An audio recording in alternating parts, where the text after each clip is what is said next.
Hello and welcome to another edition of The Technical Mass. I'm your host, Sean Donahue. On this edition, we're going to continue with the theme of the end of life for Windows XP. Now, we've already talked about the fundamentals behind an end of life, what it means and what the risk is for organizations.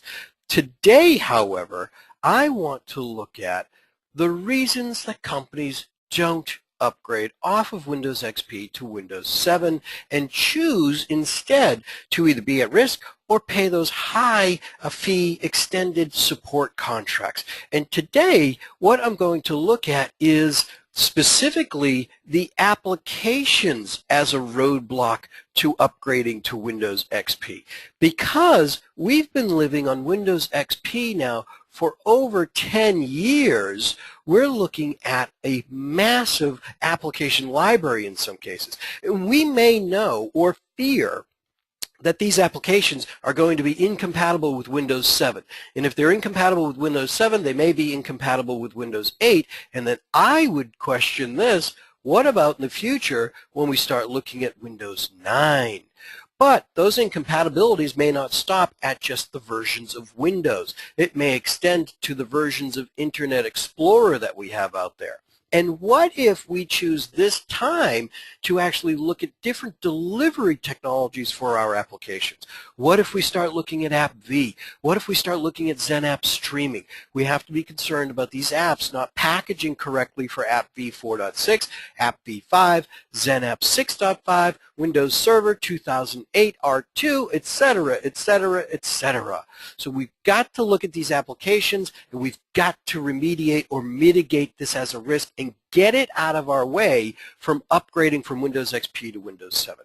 How do you approach this is the question. And I have a couple of pieces of advice for you, utilities that I've been working with for a couple of years. The first one that I would suggest is that you look into a product that's called AppDNA. Now, this is a product that Citrix acquired a couple of years ago. This product is feature-rich, but one of the features that I like to look at when I look at an app compatibility question is the idea of generating a RAG report. So let me just cover this basically with you here.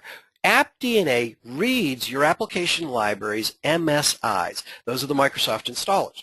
So it reads these MSI files literally like they were a book. And it reads everything that application was going to lay down and install. The files in the file system, the registry keys in the registry, any services that it was going to lay down. It reads all of the information from this installer file and then compares that against a database of known limitations with your targets: Windows 7, AppV 4.6, AppV 5.0, XenApp 6.5, Windows Server 2008 R2, you name it, whatever your destination is, matches it with a list of known limitations and generates that RAG report. And basically the breakdown is this: if the application is green, then it's good to go. It'll move to that destination, that target platform, whatever it is, without any issues. No sweat. Give it to an entry-level engineer to package up and deploy.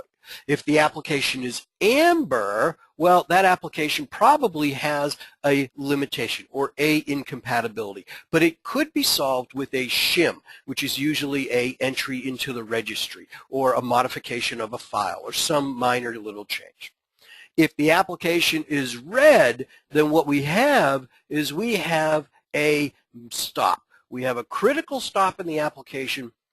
We can't move forward with this project. And the problem is most enterprises look at this as that roadblock. Oh my God, I've got these red applications that AppDNA has generated, and because of my inventory utility, I know they're installed everywhere. I can't move off Windows XP. I'm done. We have to pay millions of dollars in extended support to stay on Windows XP because of these red apps. What do we do? What I suggest you do is you then look at a utility called RES Baseline Desktop Analyzer.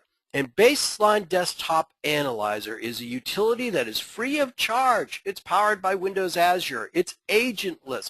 And what it does is it actually runs inside the user's context. It runs inside the user's context and looks at what those users are actively using, not just a static inventory. And amongst all of the reports that it generates, it reports back the application landscape. These are the applications that the user has actively launched during the sample period.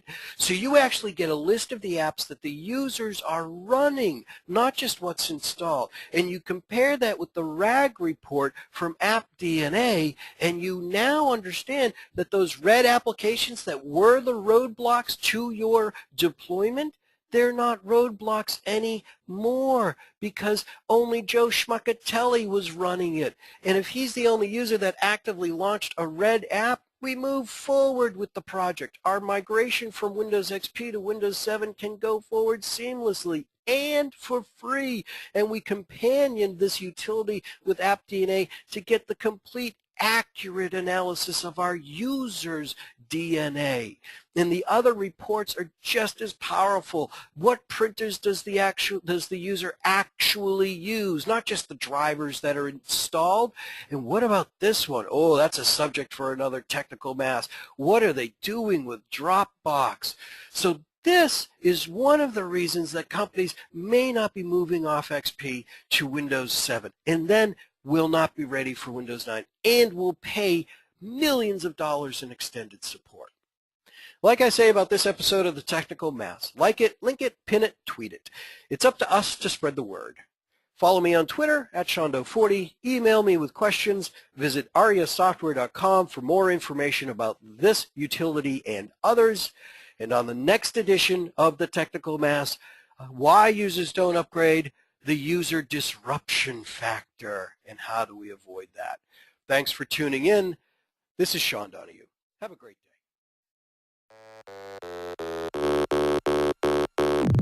day.